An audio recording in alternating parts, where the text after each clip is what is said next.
takes you higher, I will forever be intertwined with you.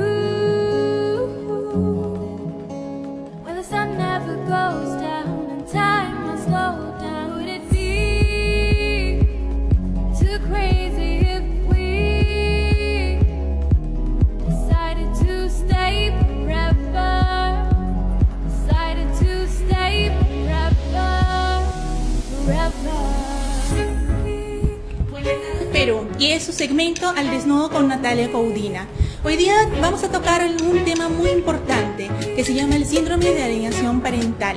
Pero antes de todo me gustaría contar una historia que probablemente va a estar o está a día en sus hogares. Un día vivió un niño tenía 6 años y de repente se dio cuenta que su papi no estaba en su casa, no llegó el día de hoy. No, tampoco va a llegar el día de mañana y pasado mañana.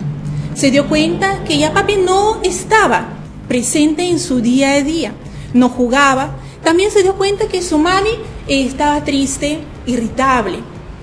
¿Qué pasaba? El niño preguntó a la mamá: mami, ¿dónde está mi papi? Se murió. Esas palabras, que probablemente se murió en la relación de un papá y de una mamá, no falleció su padre y no se murió el padre para él emocionalmente ni sentimentalmente, ni tampoco se fue al cielo, sino más bien con los conflictos de padre y madre decidieron una separación. En esta separación dolorosa y dolosa tanto para el niño emocionalmente, psicológicamente, como también para los adultos. ¿Cuántas veces nosotros primero pensamos en los conflictos que tenemos uno con el otro, con las diferencias e indiferencias como pareja?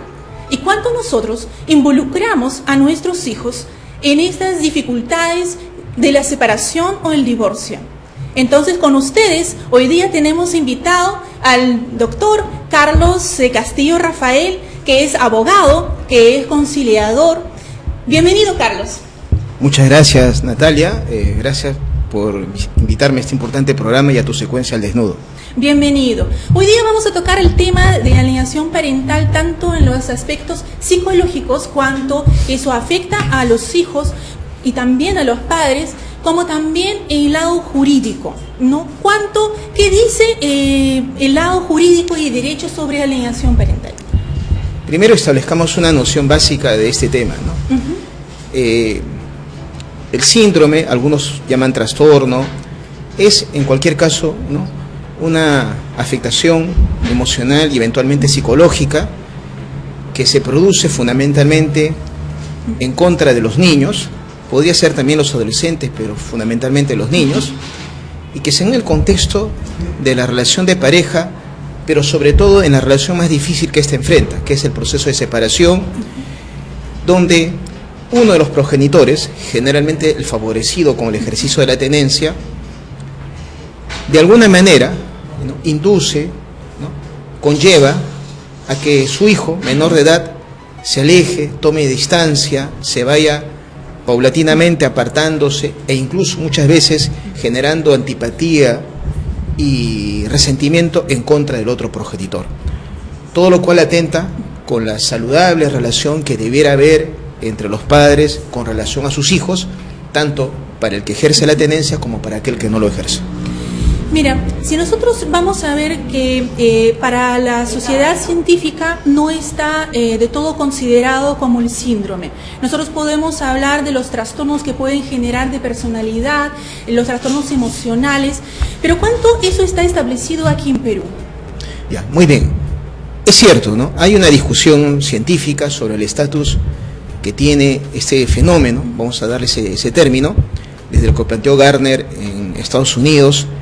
Se ha desarrollado mucha investigación, pero aún la polémica subsiste.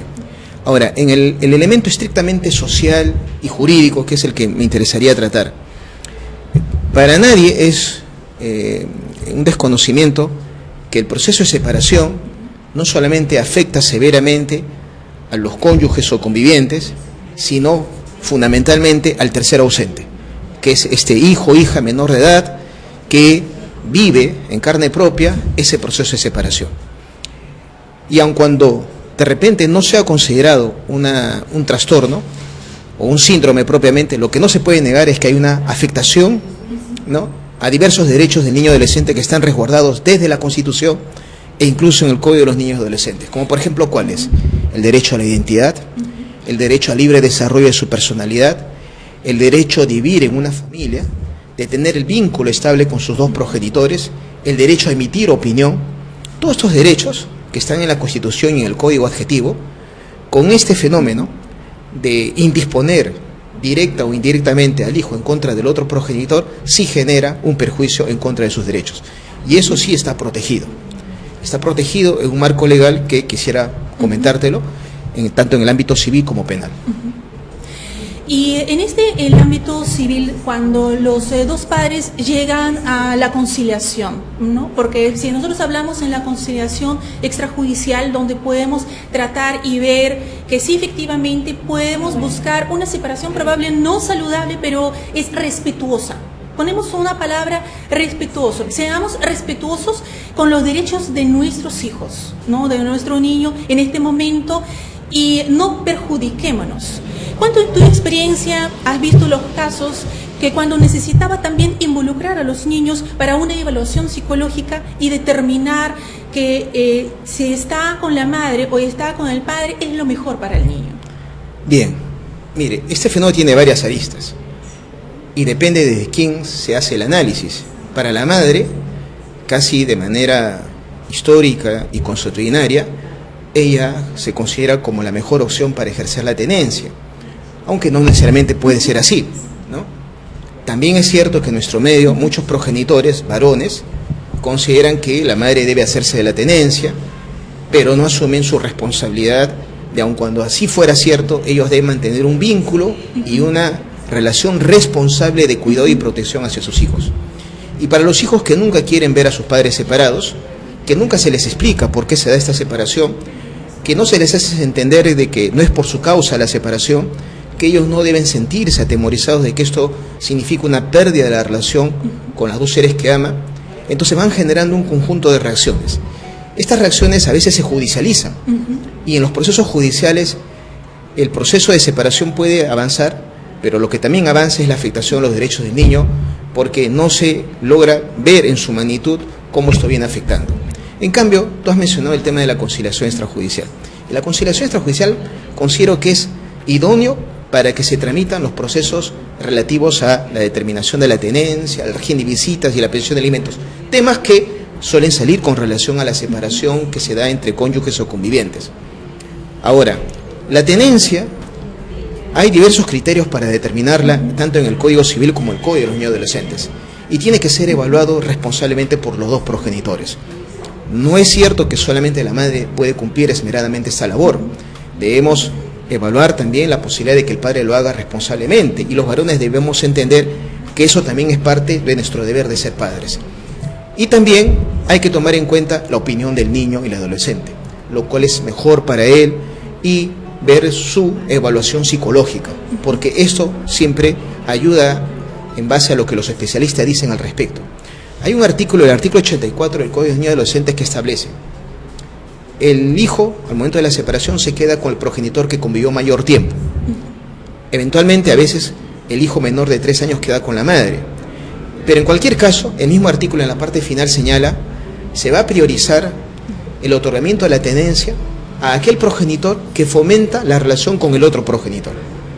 Si la madre fomenta la relación de su hijo con el padre, entonces ella merece ser la que ejerza la tenencia, porque está mostrando un generoso afecto hacia su hijo, de entender que ese progenitor, por más mala relación que haya habido entre ellos como esposos o convivientes, no necesariamente eso debe implicar una mala relación paterno-filial.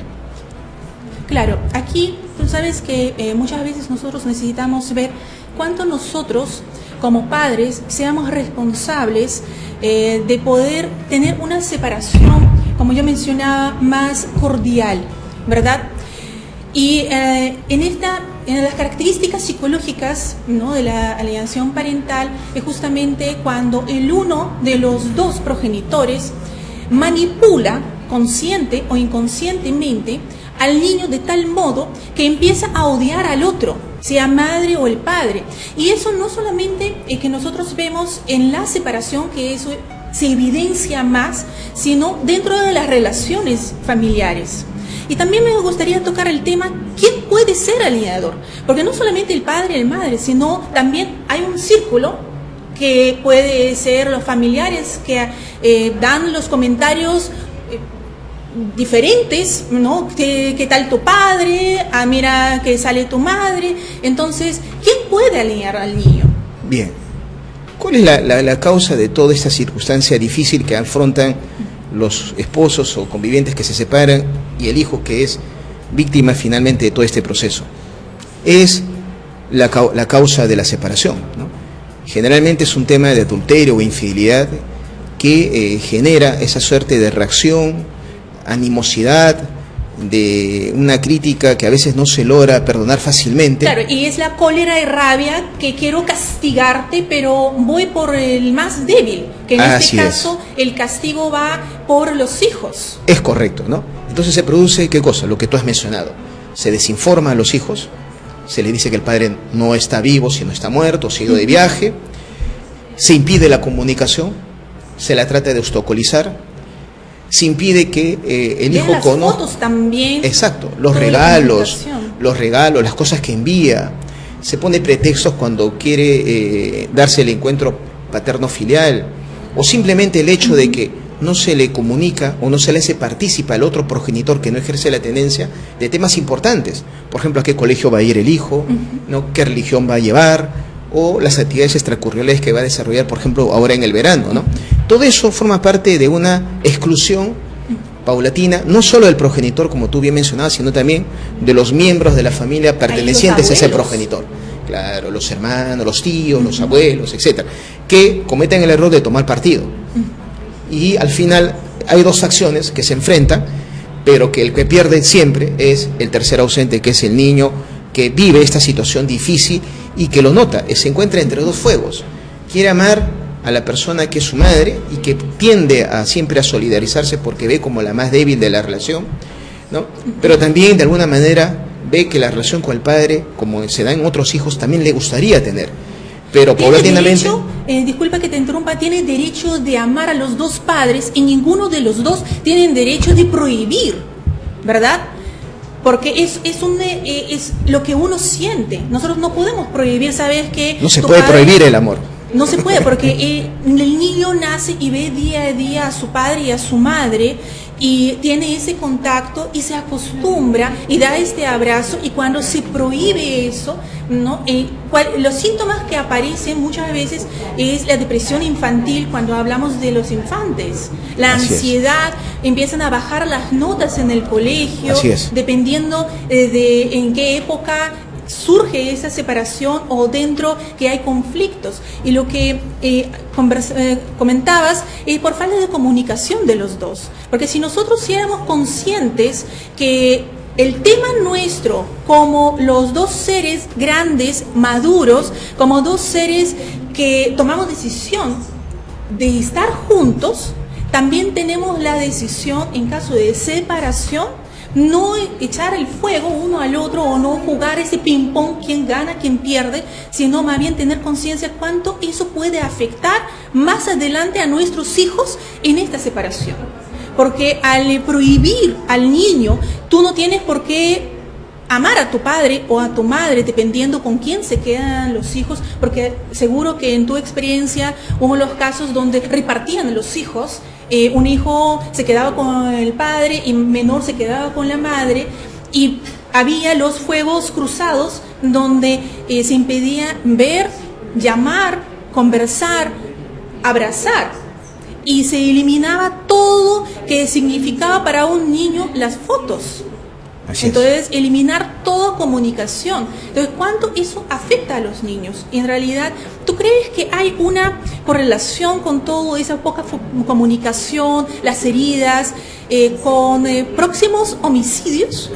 Que escuchamos mucho que el padre mató al hijo, los hijos también matan a las madres o a los padres, que eso también puede ser no total, sino un síntoma que algo está pasando mal. Mira, no tengo la menor duda, ¿no?, de lo que sufre un niño en este periodo de ver el proceso de separación, y a veces dramático, de sus progenitores.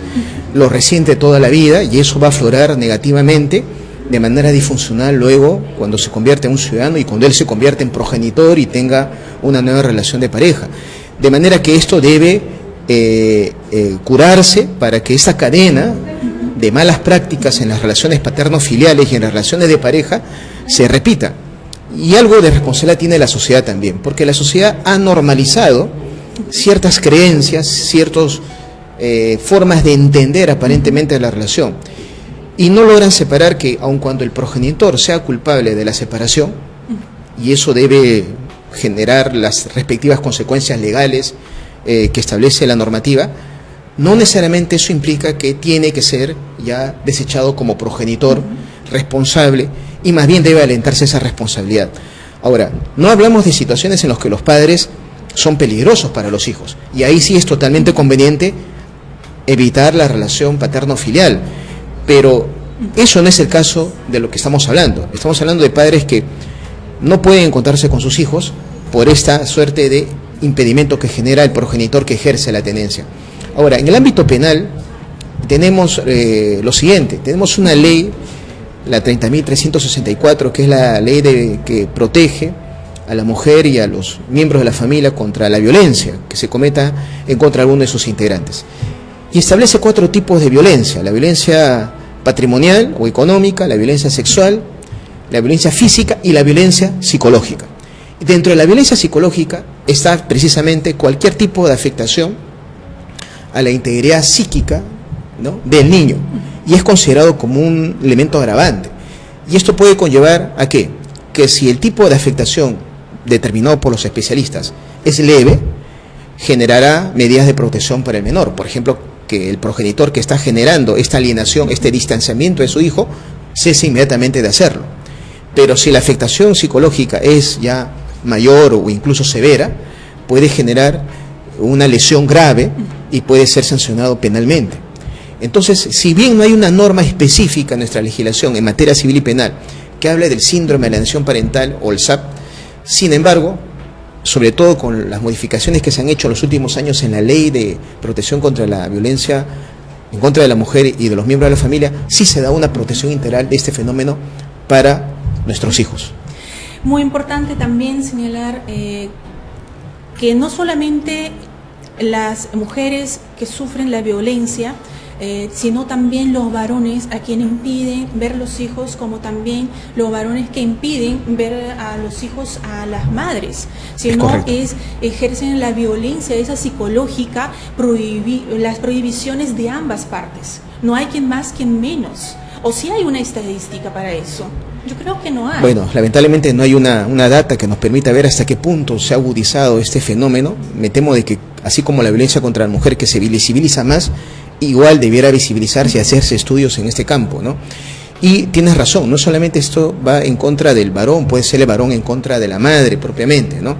Y aquí es muy importante entonces que los adultos aprendamos a enfrentar una situación tan difícil como ese proceso de separación de manera responsable. Y si no lo podemos hacer porque somos víctimas tal vez de la propia situación que vivimos, recurrir a los especialistas en el ámbito de la psicología por un lado y en el ámbito de los abogados por el otro, que enseñen cómo este proceso de separación no tiene por qué afectar ni la vida de las personas que están separando, ni mucho menos la vida de sus hijos menores de edad, y que esos derechos que están siendo conculcados van a generar una afectación a la siguiente familia, a la siguiente generación de peruanos y por ende a la sociedad en su conjunto. Muchas gracias, Carlos, y me gustaría que también invites a nuestros televidentes no tener miedo a la conciliación extrajudicial, sino más bien es un camino para poder evitar los conflictos más adelante de los judiciales, porque muchos pecan de la ignorancia y piensan que es muy tedioso, es muy engorroso, que necesita algo extra y genera esos conflictos innecesarios. Es correcto. Mire, la familia y la unidad familiar es un elemento muy importante. Cualquier situación que se produzca en la relación de la pareja, incluso el divorcio o la separación, no tiene por qué hacer perder esa unidad familiar. A veces los procesos judiciales y algunas veces algunos abogados cometemos el error de fracturar esa relación familiar. La conciliación extrajudicial tiene, entre otros fines, cuidar esa relación familiar. Y las personas pueden tratar el tema de pensión, alimentos, tenencia, régimen, visitas, pero salvaguardan en todo momento que lo más importante es el vínculo de vida emocional y afectivo que estas personas han generado y que la separación no va a eliminar, porque ellos mantendrán ese eje fundamental en la relación paterno-filial que la conciliación siempre quiere cuidar. Así que los invito a usar este mecanismo alternativo y proteger la salud de todos los miembros de la familia. También es importante recalcar cuánto eso puede prever y prevenir los trastornos emocionales que pueden seguir generándose día tras día, ¿no? Porque si nosotros hablamos hoy en día que hay familias, hay parejas que no están conformes, no están contentos, viven en esta relación que hoy día se llaman tóxica, sin mayor comunicación, que también pueden pensar tanto que no puedes impedir, o más bien no puedes obligar a alguien que ama si no lo desea. Si sea los conflictos de índole que sea, también necesitan pensar en sus hijos, porque los hijos que van a ir generando diferentes síntomas, entre ellos, como mencionamos, la ansiedad, la depresión infantil, que hoy día han aumentado el número de los niños, atención y concentración también va a ir bajando cada vez más y más. Pero hay otro aspecto que olvidamos de mencionar, sino la hostilidad que van a generar los niños de tener ese odio y generar ese odio hacia uno o al otro progenitor. Si hablamos, como al inicio contaba la historia de la madre que decidió tomar esa decisión de decir al niño que su padre ha fallecido, sino más bien más adelante en la adolescencia, este niño va a odiar a la madre también, porque al final va a decir, me has engañado. Entonces toda la vida, mientras nosotros formamos a nuestros hijos, es creer en los adultos, seamos los adultos responsables. Yo creo que es un tema que todavía amerita más tiempo de conversación. Te agradezco mucho por esa entrevista, te agradezco que un poco explicamos a nuestros televidentes, y no solamente que nos pueden ver en este momento, sino que pueden acceder después a los videos grabados, qué es alienación parental, sea el síndrome, no síndrome, pero sí hay una necesidad de tener ese conocimiento y no ser ignorantes, para poder proteger no solamente la salud de la niñez, sino más bien criar, como tú mencionaste, los adultos responsables para la sociedad. ¿Alguna otra palabra que quisieras decir? Bueno, solamente agradecerte, Natalia, la invitación, felicitarte por el programa y tratar un tema tan importante. Pocas veces se mediatiza esto en los medios de comunicación, y decirle a los padres y a los miembros de la familia que debemos ser conscientes de esta realidad, de este fenómeno que afecta a nuestros hijos, y buscar la ayuda de los especialistas, los psicólogos, los abogados, y en todo caso siempre proponer una relación familiar saludable en todos los términos por el bien de nuestros hijos. Muy bien, muchas gracias nuevamente a ti por aceptar la invitación, y más bien nosotros nos vemos el próximo lunes, como siempre, en su espacio, un espacio para ti, pensando en ti, y el tema del próximo lunes será el abuso sexual en el colegio, que también es un tema muy relevante en estos momentos. Hasta el próximo lunes en tu espacio, Al Desnudo con Natalia Caudina.